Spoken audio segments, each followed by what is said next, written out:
Loretta, and who's that barking? That's Teddy Bear. Good morning. He's saying good morning, good morning. He's pretty happy because it's sunny out today. And we had a lot of rain yesterday, and oh, it's kind of crazy. Uh, for those of you that live this part of the, Northeast, be careful when you're going into Boston starting, I think it's today, uh, because they are closing the Sumner Tunnel, which is like the main artery for repairs. And Santo and I just conversed, and he's like, I don't know why it's so trafficy. I'm like, how come you're watching the news? The Sumner Tunnel is closed. But anyway, good morning to all my friends. Hello, Barbara and Loretta. Hi, Sherry, Cheryl. Hi, Leslie. Leslie's from Massachusetts, but I don't think that they go into Boston all that often. That's the thing about being from Boston is actually what happens is it doesn't matter that you're not in Boston proper. If you want somebody to understand where you are, you have to give more of a geographic location, or you just say Boston. And when you mean the actual city, you say Boston proper. That's how I was raised anyway. So for people, like if I met them, I was in Florida, let's say, where are you from? I'd say Boston or north of Boston. And other people say south of Boston or Western Mass. Western Mass is that whole big space to the west of Boston. It doesn't matter. As soon as you get outside the city like limits, it's Western Mass. It's like a separate state, I think. Hello, good morning. Your husband knew Peabody? Oh, well, see, the thing about Peabody is it's kind of geographically odd in that it's been carved out of Salem and Danvers so many times. And the thing is, somebody had a great idea to have its own city without any coastline. Peabody has one tiny beach area, and it's really not even a beach because it's not right on the on the ocean, but it's in the mouth of a bay. It's in like basically Danvers Port, and I actually sent my son. I didn't realize I was sending him, but I actually sent my son there, and he's like, "That's not a beach." I'm like, "Yeah, I told you it's not a beach." Anyway, how is everybody today? I'm happy. I'm happy. I'm happy. Yes, I'm happy. Happy to be alive and happy to be here to show you these fun. There's actually 4 cards. I only made 3 before I ended up having to go do something else yesterday. But these are all by Rob and Bob, and I bet you haven't seen them because they are listed in another excuse me, they were listed in another cartridge, and so they aren't necessarily listed as Rob and Bob. Oh yeah, today's Prime Day. Has anybody found anything good in Prime Day? I mean something that I can use either crafting or cooking. So I'm only looking for crafting or cooking good deals on Prime, or maybe some dog things. Dog things. Yeah, I'm very happy today. I don't know why, but I'm not going to complain about it. Anyway, let's get to making these 4. I made 3, but let's get to making some of these cards. They're really fun, and I don't know what I did here, but I made these 3, but I made these 2 smaller than the rest. Not sure. This one is bigger than the rest. Anyway, so let me show you where these are derived, and then you can decide for yourself which one you want to do, and we'll put together the 3, not 4. I didn't do the polar bear because I was running out of time. So let's go. I'm going to just save this, and we're going to start as if from scratch. Okay. So I'm going to do new. I'm going to go to images. I am going to image sets, And then here on image sets, instead of typing Rob and Bob, which brings us to all the fun, we thought all the fun Rob and Bob things, we're going to actually type in Merry Everything, or you can just use one of those words, everything or Merry. And you'll see here, there is this image set tucked away called Merry Everything. It's like one of those image sets that was added right before everything went online.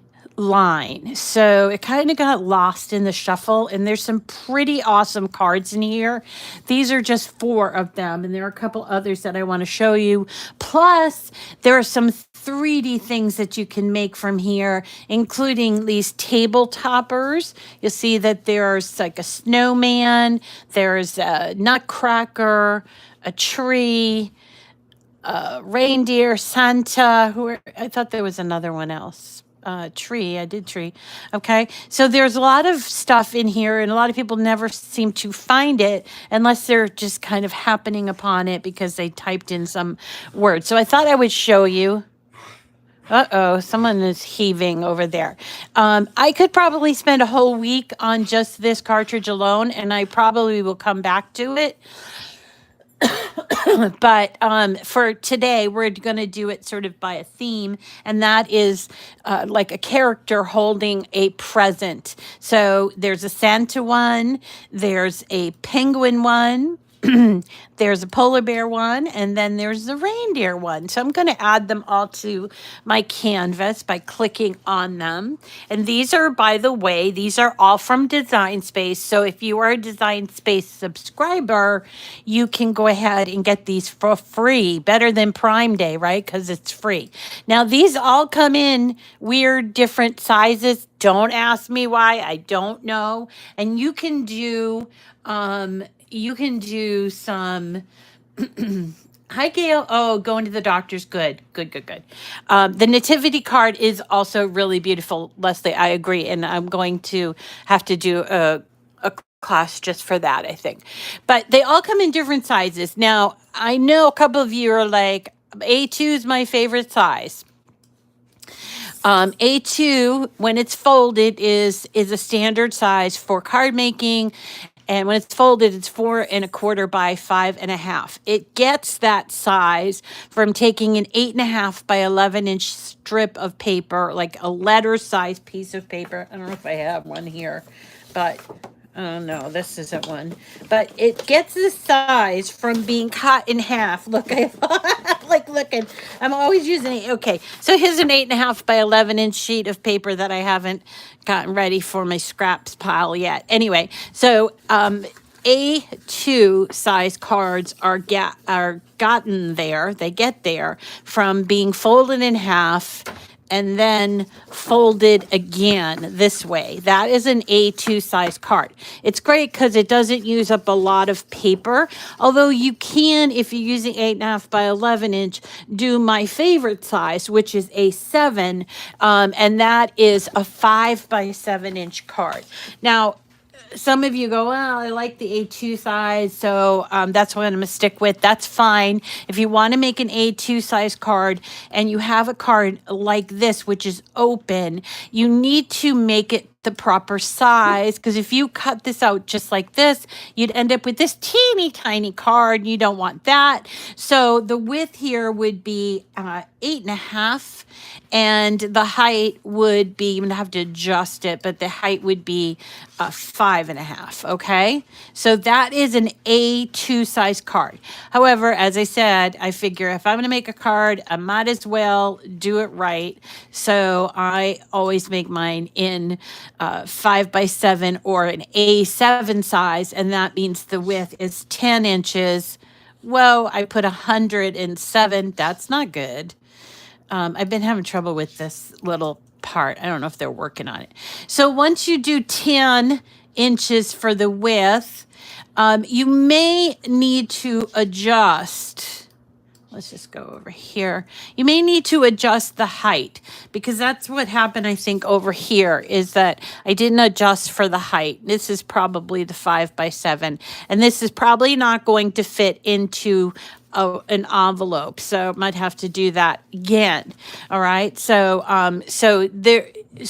what I'm getting at is that there are different size cards, but if you want a card that can be mailed, you need to follow the sizes that are established. And if you need to find out these measurements again, you can just Google it. It's super easy to do. And you can just type in, let's see, Google and type in card sizes in inches. Here we go. And you can see here, A2, 4¼ by 5½, and then 5 by 7 is an A7. There are other sizes, and there are even charts that will tell you what the other sizes are. But see, here's a nice chart that's easy to remember. Now, remember, this is folded, not the way you're going to cut it out. So you have to make accommodations for the width or the height, but not both. Okay. So that's my quickie. This is what you do with cards. Anyway, let's go back to Cricut. And again, I'm going to just make these all 10 by 7. But see here, I have to change this to 7. So I unlock it.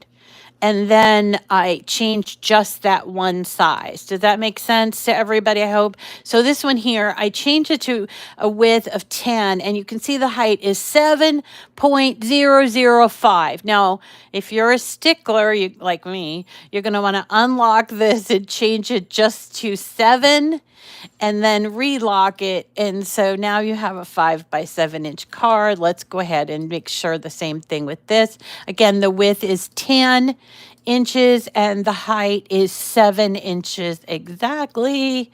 And let's do it for this one as well. Now, these are just layered cards. There's nothing truly special about the way you need to cut them. The only thing is that if you want to put a written sentiment in, which I did do for this one, I just typed in Merry Christmas. And I decided to do it in silver because I cut these cute little,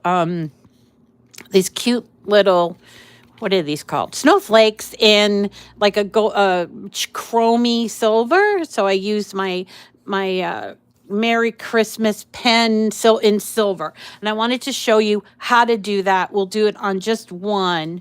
So let's go ahead and I'm going to move these out of the way. Let's do it on the penguin. So I'm going to ungroup it and I'm going to peel off the little pieces. So there's our present, and there's the penguin's hat and scarf. And you'll notice there is also this white snowflake. It's not going to fit on the card. And then you got the cute little beak and also the hands. So this piece here is where we're going to put our writing. But when we put our writing there, we don't want it to fill out over here because we don't want to be seeing that with a closed card. So let's go ahead to text, and I'm just going to use the text that we used. I think we used it yesterday, BFC basically. Okay, I'm going to use that, and I am coming over here and I'll change it to writing, and let's just do a Merry Christmas thing. So we're just going to type in Merry Christmas, and it's making, because of the bounding boxes really, so we're just going to make it bigger like this. There we go, there it is. And we can make it smaller just by making it smaller. Now the trick here is placement. So use this piece to make sure that it's going to be covered, and this is going to be covered. But I want it a little bit bigger. I really wish it wouldn't do this. I don't like these. I haven't figured out them, so I guess that's why I probably don't like them too well. But anyway, so I need an exclamation point, and then here's my Merry Christmas. I'm taking this over here to make sure it's covered, and it is. And once I have that in place, I'm just going to grab both the square and the writing, and I'm going to hit attach. Remember, that's down here where you have your, it looks like a paper clip. Okay, so there is our piece, and we're going to cut this out. I want to just get rid of these so that we don't get interference. Okay, so we're cutting out the penguin, and I have done this in groups of 2, but you could do even more if you wanted to. Let's say you want to do 4. And because the pieces would all fit, all these little pieces would sort of fit on 8.5 by 11. Now, the page that has the Merry Christmas on it, you notice it's just this square. There's no scoring. And when you went to do this, you would put the pen in first. So let's go ahead to hit continue. And I'm going to grab my silver pen, and I have to grab a piece of 8.5 by 11 that's not already cut up. I don't know where I put them all. Hold on. Whoa. All right, we'll use this. We'll use this piece just so you can see. Hey, I will mention this to you because you guys, I know you're my like diehard crafters. Don't forget to check your what am I talking about? Come on, Rita. Don't forget to check your blade. Every once in a while, just do it, just sort of the matter of habit. Yesterday, I had a problem with cutting out something, and I was like, wait, maybe I need to change my blade. And all I did was take this out, and you should be in the habit of doing this regularly. As I took this out, and I just made sure there was no debris on the tip of my, blade, because there was like a big scrap of paper and it wasn't cutting all the way through. And then you can also check as far as the sharpness goes here. You do need to change your blade fairly regularly, but it is based on how often you cut and what you're cutting. Paper seems to be a little bit harder on the blades than vinyl. So paper, because it has a lot of like pulp and stuff, it tends to dull the blade over time. So we need to consider that. All right, so I want to show you as far as the writing goes. So here's my silver metallic 1.0 millimeter pen from Cricut, and I'm going to actually put it in clamp A once this comes over. So here's clamp A, this is clamp B. Clamp B is where your blade goes, and clamp A is where everything else will go.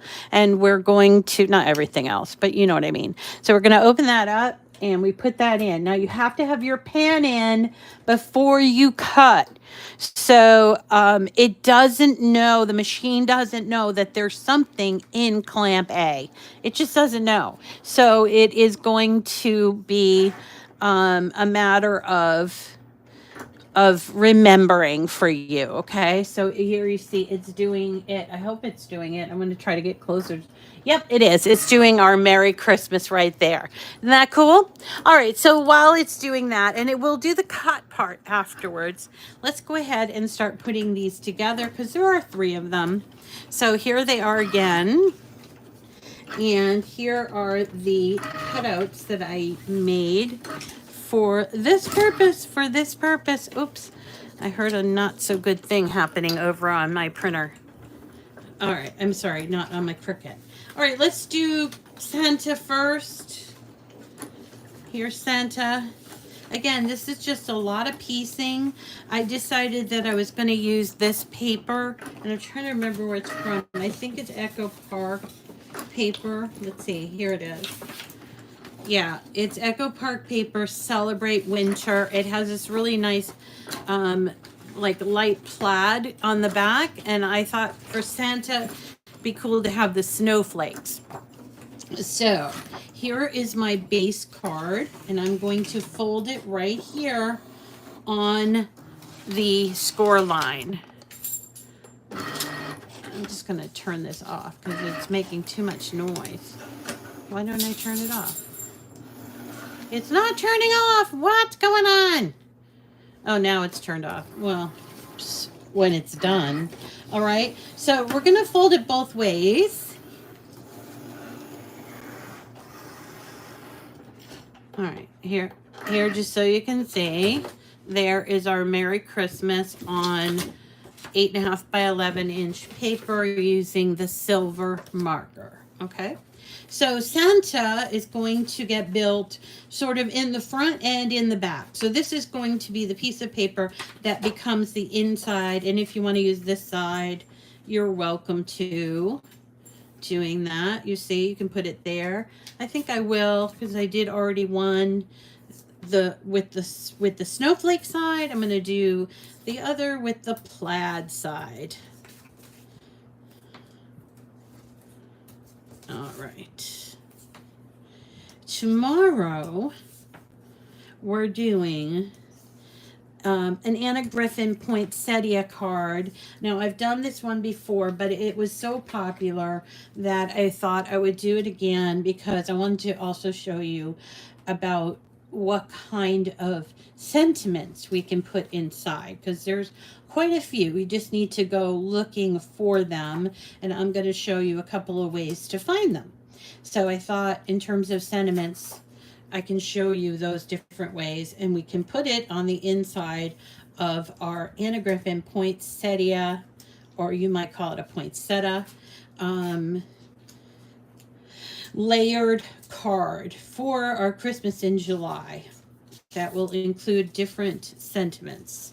Now, if you are doing Christmas in July, most of the Christmas in July stuff that I do tends to be really flat, because, well, it's July and I don't want it hanging around. So I tend to do a lot of cards on Christmas in July, and then I wait until later in the year to do the 3D stuff that I'm going to immediately put outside.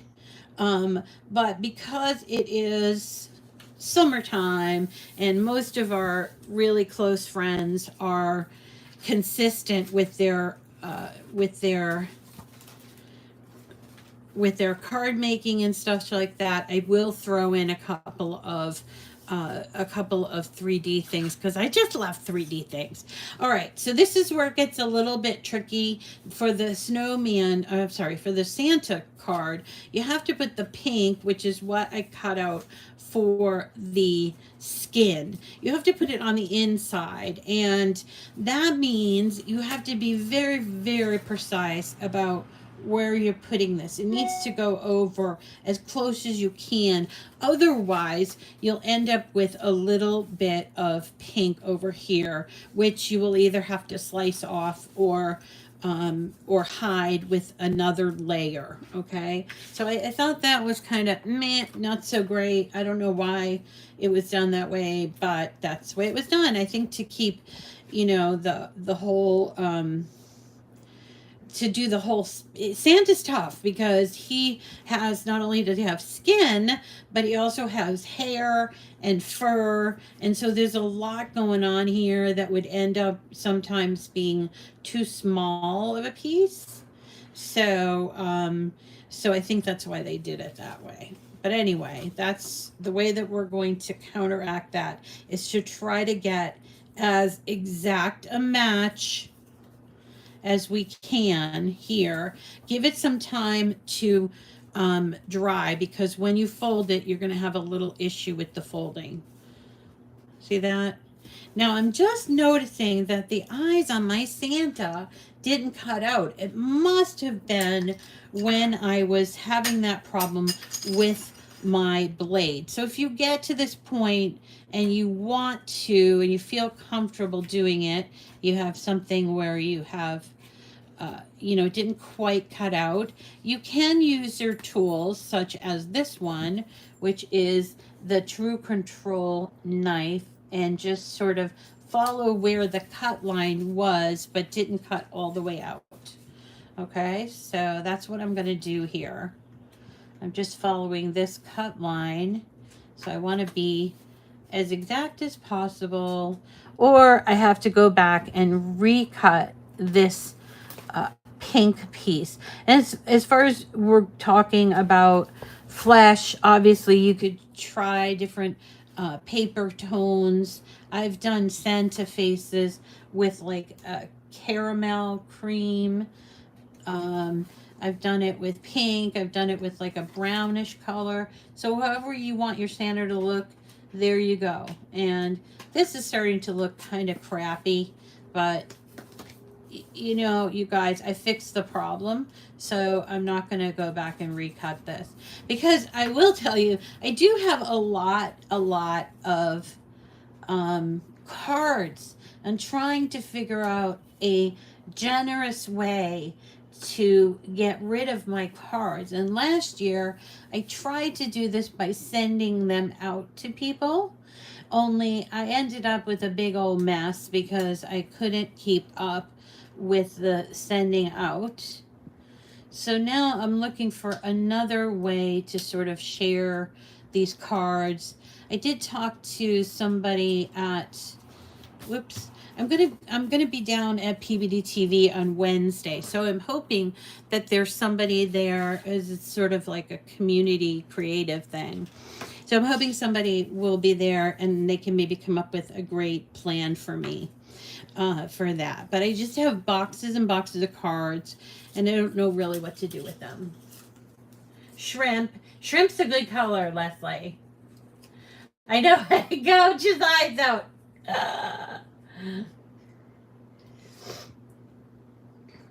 I love the black pen as well. Who said that? They like the Leslie. Okay. My fellow green Cricut pen is empty, so it came in a box with many colors. Can I order just the green pen? I've never done that before. I don't know where you would do that, honestly.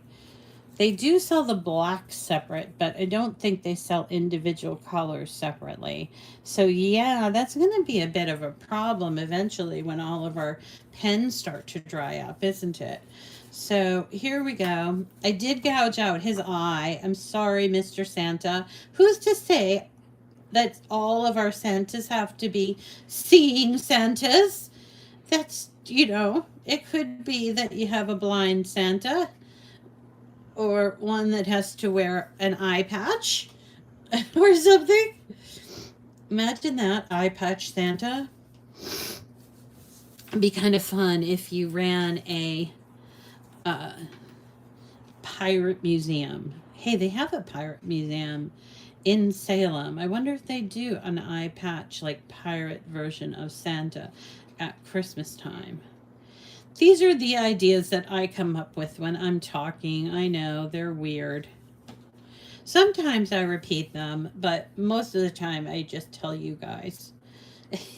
Which is funny because it's videotape, right? All right, so I'm piecing together this part, which is the present, and then I have a piece of gold that goes on there. I'm going to do this part next.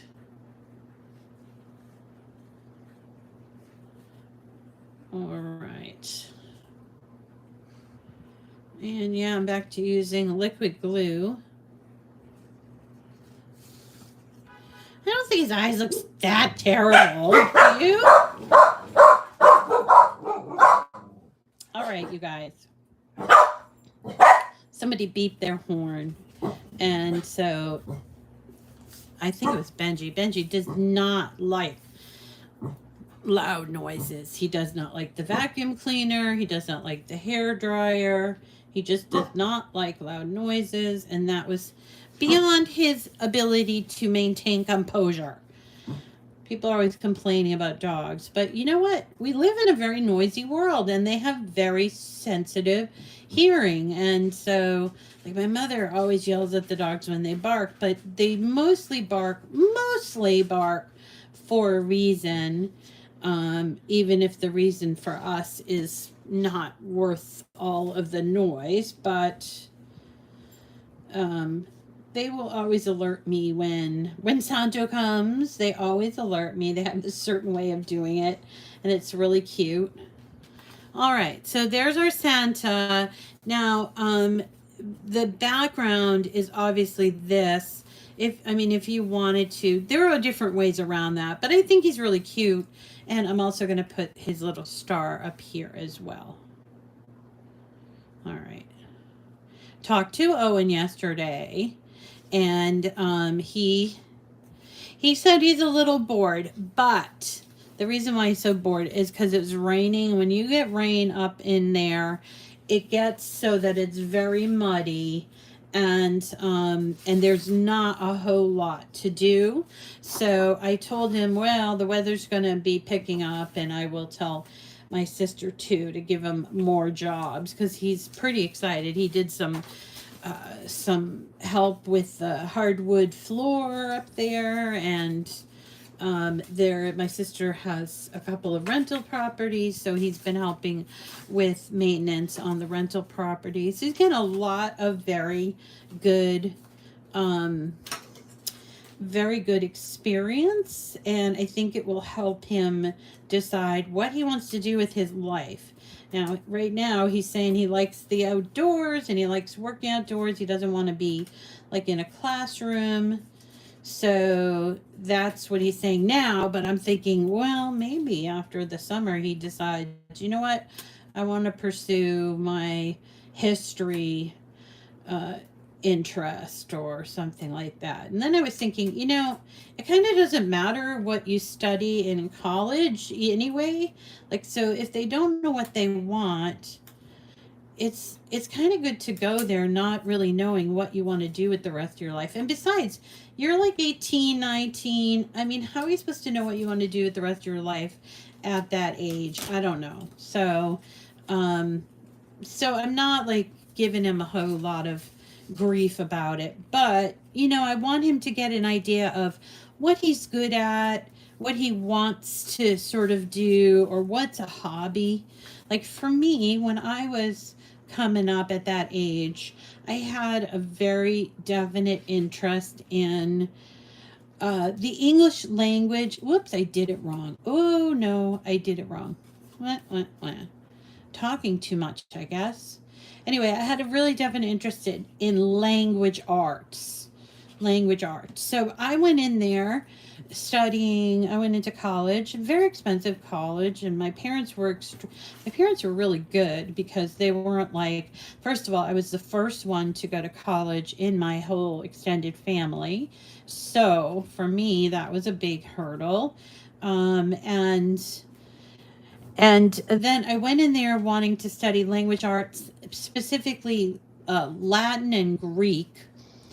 And I did do that for the first couple of years. But then I met my boyfriend, and he was Ukrainian.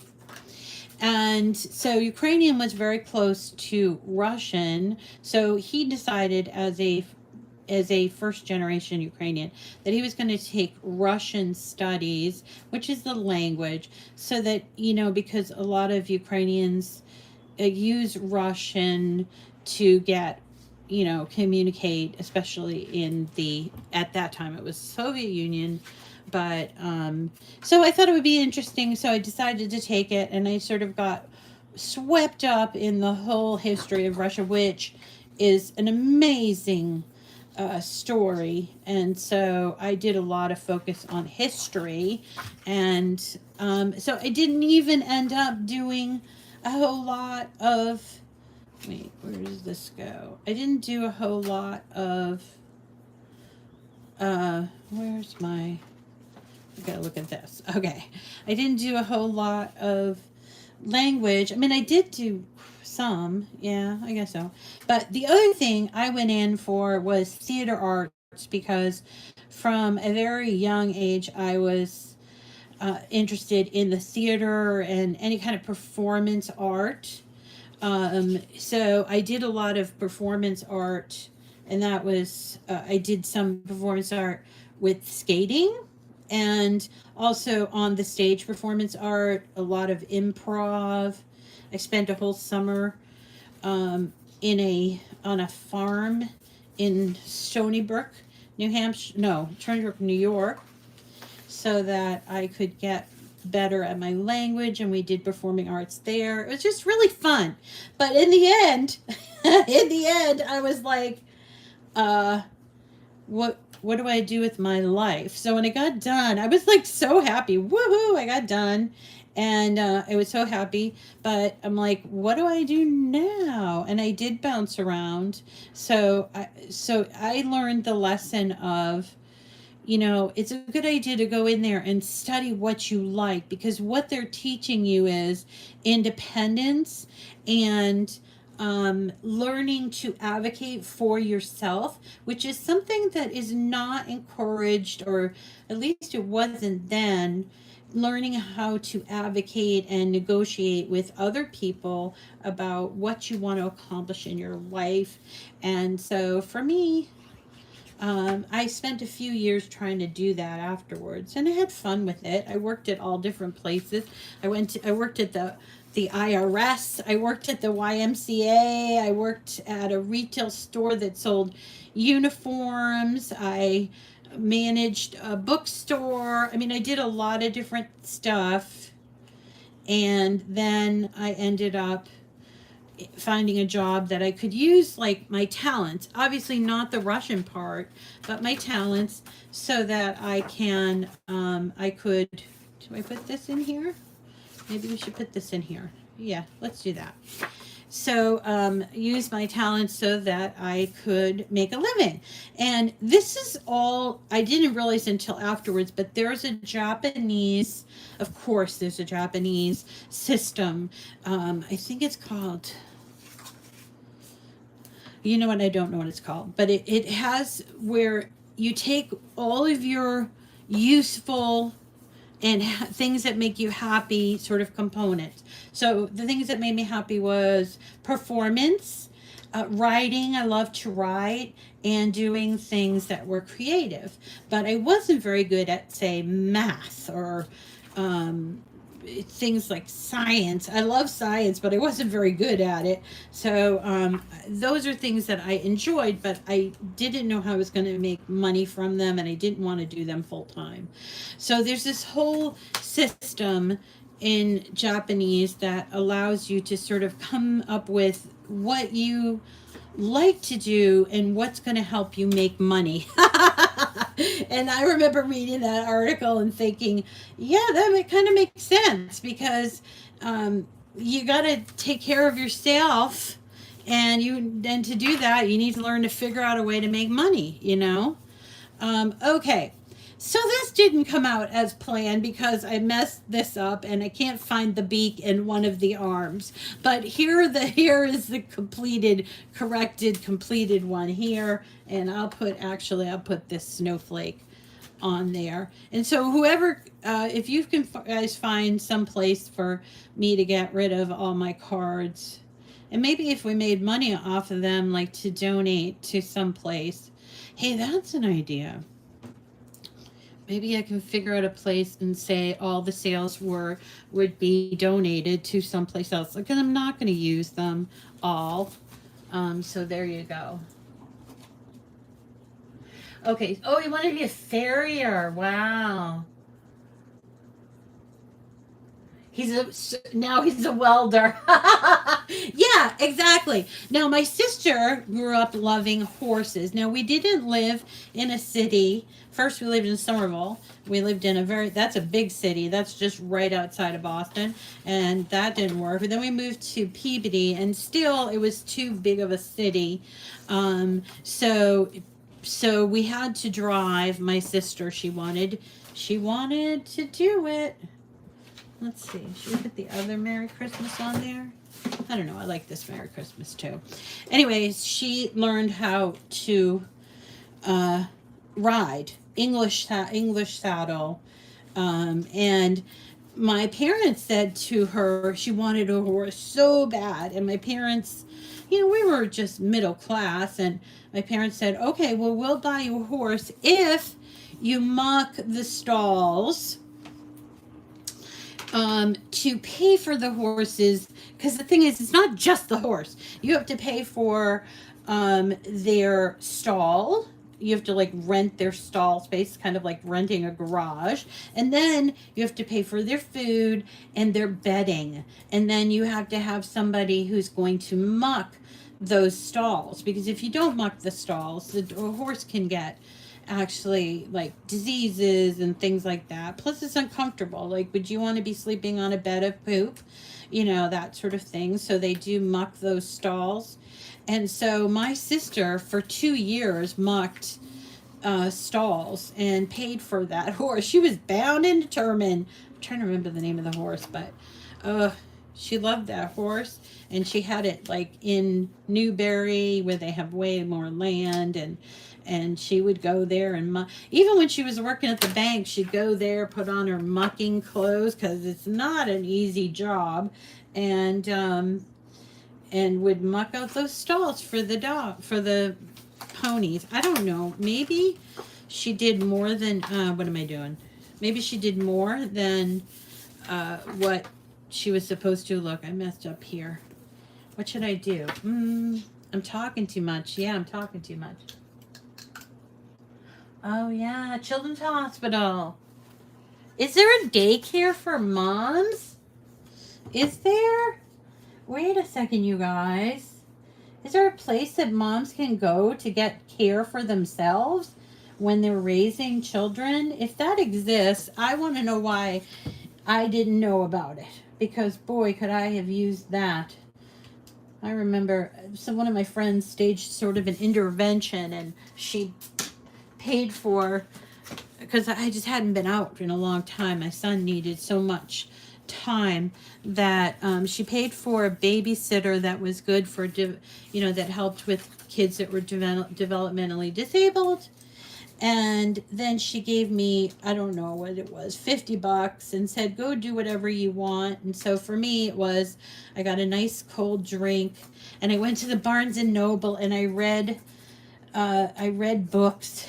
I suppose you'd go to the library, but I read books and I just enjoyed my drink and got a night off. And I never ever in 18 years, really, that was the only time I ever really got like a night off from my son. It was so glorious. And I agree that moms need to be given some extra something, because it is so hard to be a mom. And not just of a kid who's developmentally disabled. Sometimes it's just a lot of pressure. And a lot of times mothers are working. And I would love to have a place where a mom could go have a cup of coffee and just like rest, relax. Boy, that would be a lot of fun, and find a place to bring your kid for the hour that you're going to take. And that will really help you be a better parent. But here I am, chit-chatting, always talking.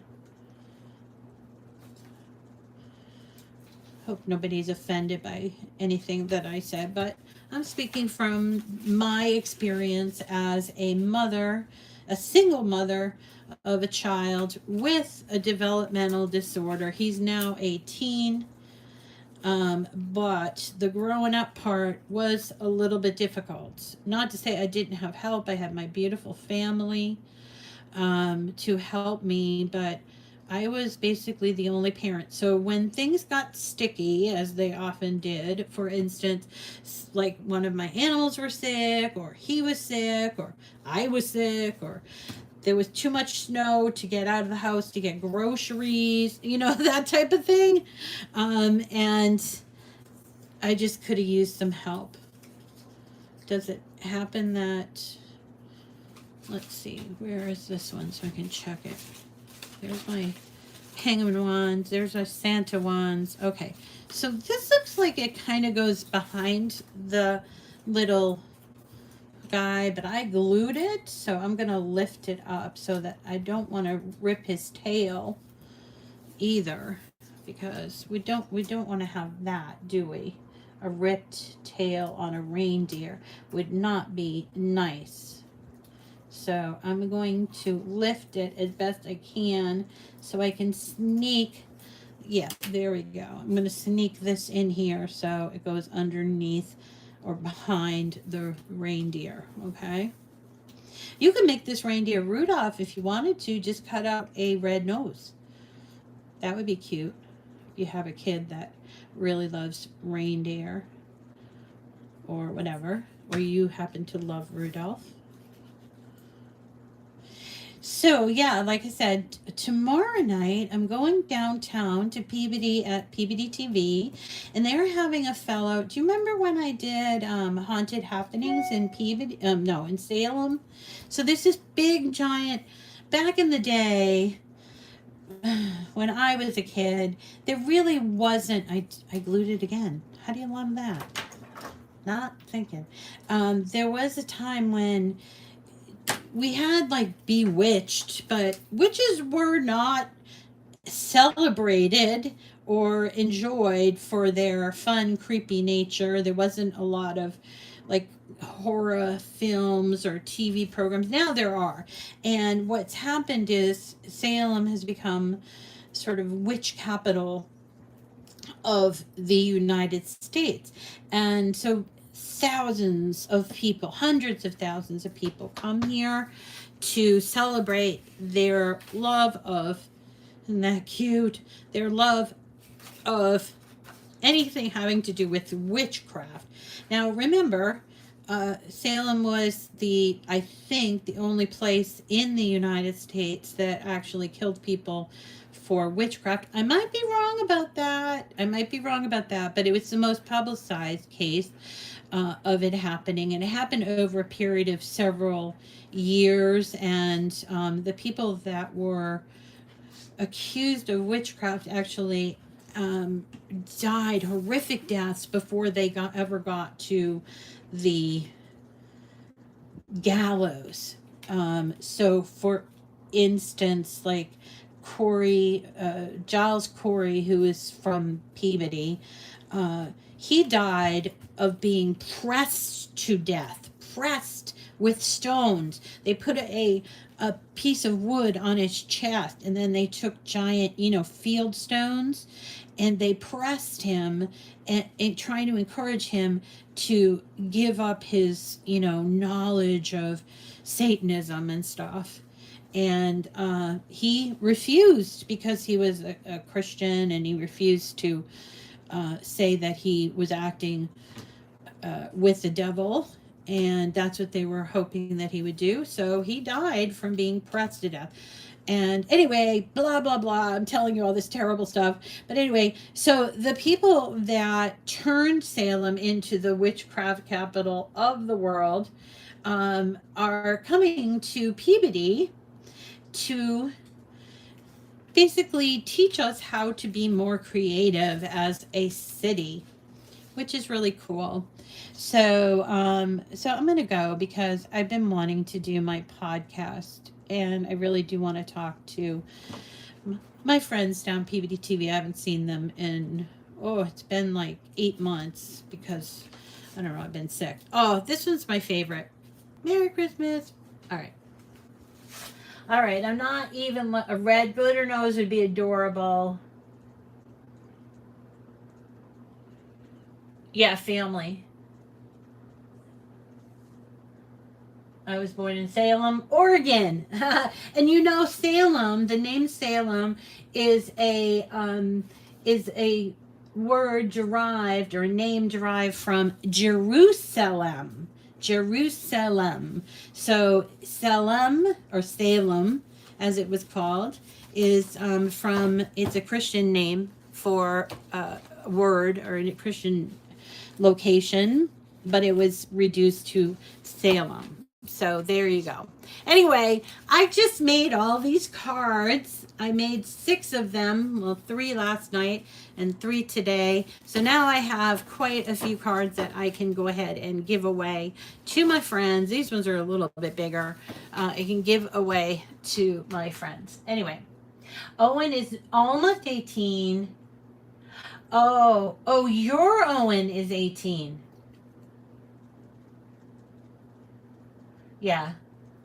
Yeah, so this is Cheryl. Cheryl, your son's name is 18. Your son's name is Owen, he's 18. Is that weird? I don't know. Anyway, Um, all right, so there you go. There are these lovely cards for today, which is Tuesday. And tomorrow, as I mentioned, I will be back to discuss and to do a card called, it's an Anna Griffin card. I want to show you where I found it. So if you want to cut it ahead of time, you surely can do that and put it together with me. I think that would be fun. I do want to cancel. I want to cancel. And I am going to go to my stuff and I'm going to show you. Yes, okay. Where is my Anna Griffin Poinsettia card? They changed this. Anybody realize that? They changed this? AG Poinsettia. Let's try that. AG.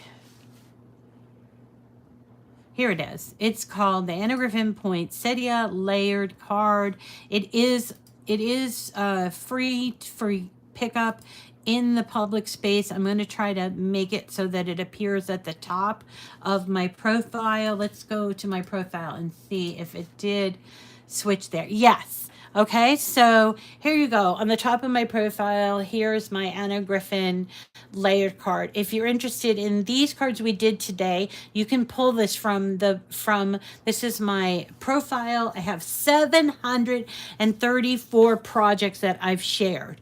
Unfortunately, it only shows the top, I don't know, 8, 2, 4, 6, 8, 10. Oh, it tells you 10, but I have 734 projects.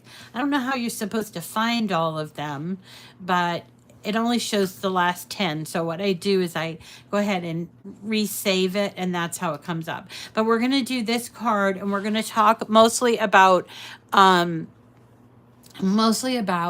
sentiments and where to find good sentiments in Design Space, because I know that I get that question an awful lot. And so I'm sure that you guys are asking it as well.